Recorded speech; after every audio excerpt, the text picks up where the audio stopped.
नमस्कार. श्री स्वामी समर्थ. 2026 या नवीन वर्षातील पहिली संकष्टी आली आहे. मंगळवार दिनांक 6 जानेवारीला. ज्या दिवशी संकष्टी चतुर्थी मंगळवारी येते तो अंगारक योग तयार होतो.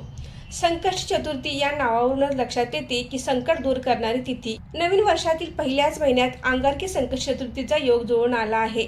अंगारकी संकष्टी म्हणजे काय? अंगारकी संकष्टीला इतके महत्त्व का आहे?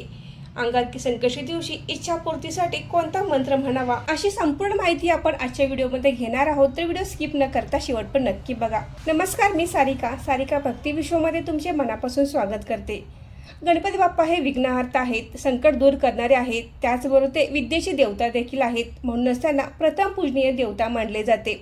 प्रत्येक महिन्यातील कृष्ण पक्षातील चतुर्थी तिथीला संकष्टी चतुर्थी हे व्रत केले जाते. हिंदू धर्मामध्ये संकष्टी चतुर्थीला विशेष असे महत्त्व आहे आणि त्यात जर त्या चतुर्थी तिथीला मंगळवार आला तर तो अंगारक योग तयार होतो आणि या अंगारकी संकष्टीला देखील विशेष असे महत्त्व प्राप्त होते. गणपती बाप्पांची पूजा या दिवशी केल्याने व्यक्तीच्या मनोकामना पूर्ण होतात. अंगारकी संकष्टीचे व्रत करणाऱ्या व्यक्तीला 21 संकष्टी व्रत केल्याचे पुण्य मिळते आणि त्यांच्या इच्छित मनोकामना पूर्ण होतात. त्याचबरोबर ते ऋणमुक्त देखील होतात. ज्या व्यक्तीला प्रत्येक महिन्यात येणाऱ्या संकष्टी चतुर्थीचे व्रत करणे शक्य नसेल तर त्यांनी अंगारकी संकष्टी चतुर्थीचे व्रत जरूर करावे. अंगारकी संकष्टी हा दिवस श्री गणेशाच्या उपासनेचा अतिशय महत्त्वाचा दिवस मानला जातो. पौराणिक कथेनुसार अंगारक म्हणजे मंगळ ग्रह. मंगळ ग्रहाने गणपती बाप्पांची कठोर तपश्चर्या केली आणि त्यावेळी गणपती बाप्पांनी त्यांना वरदान दिले की जी संकष्टी चतुर्थी मंगळवारी येईल ती अंगारकी संकष्टी म्हणून ओळखली जाऊ लागली. मंगळ ग्रहाचे अंगारक हे नाव अंगारकी संकष्टीला प्राप्त झाले. जो कोणी अंगारकी संकष्टी चतुर्थीचे व्रत करेल, पूजा अर्चा करेल, त्याच्या सर्व इच्छित मनोकामना पूर्ण होतील. त्यामुळे अंगारकी संकष्टी चतुर्थीचे व्रत हे इच्छापूर्ती, मनोकामनापूर्ती व्रत मानले जाते. 2026 या नवीन वर्षाच्या पहिल्याच महिन्यात अंगारकी संकष्टी चतुर्थी आली आहे. प्रथम पूजनीय देवता. कोणत्याही पूजेमध्ये गणपती बाप्पांची प्रथम पूजा करून आपण कार्याला सुरुवात करतो. गणपती बाप्पांचे शुभ आशीर्वाद लागले की सर्व कार्य निर्विघ्नपणे पार पडते आणि यश, कीर्ती, सुख, समृद्धी प्राप्त होते असे म्हटले जाते.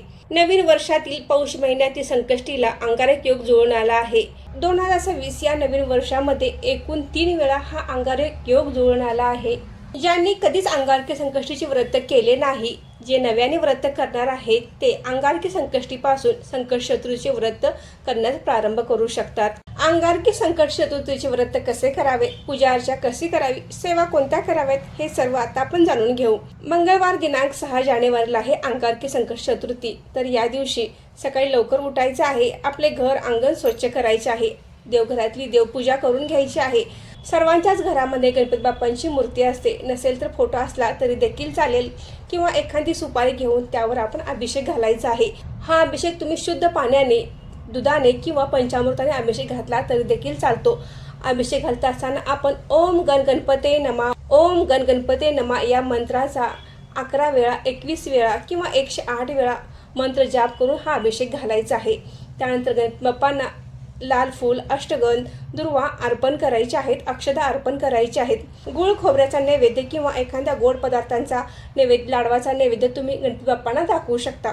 व्रताचा संकल्प करायचा आहे. दिवसभर उपवास करायचा आहे. दिवसभर उपवासाचे पदार्थ खायचे आहेत आणि संध्याकाळी चंद्रोदय झाल्यानंतर आपण हा उपवास सोडायचा आहे.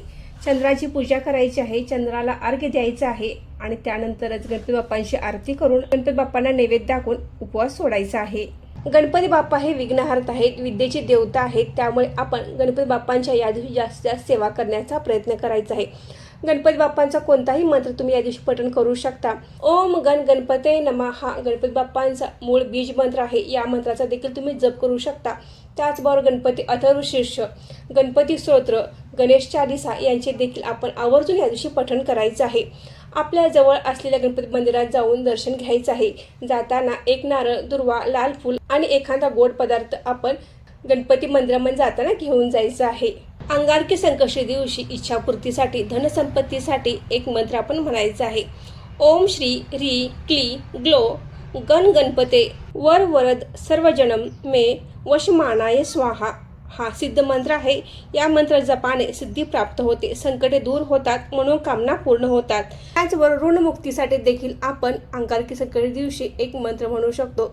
मंत्र मंगलमूर्ते विघ्नहरा दुरितनाशना कृपा करा. मंगलमूर्ते विघ्नहरा दुरितनाशना कृपा करा हा मंत्र आपण 108 वेळा म्हणायचा आहे. तर मैत्रिणींनो, आजचा व्हिडिओ येथेच थांबवते.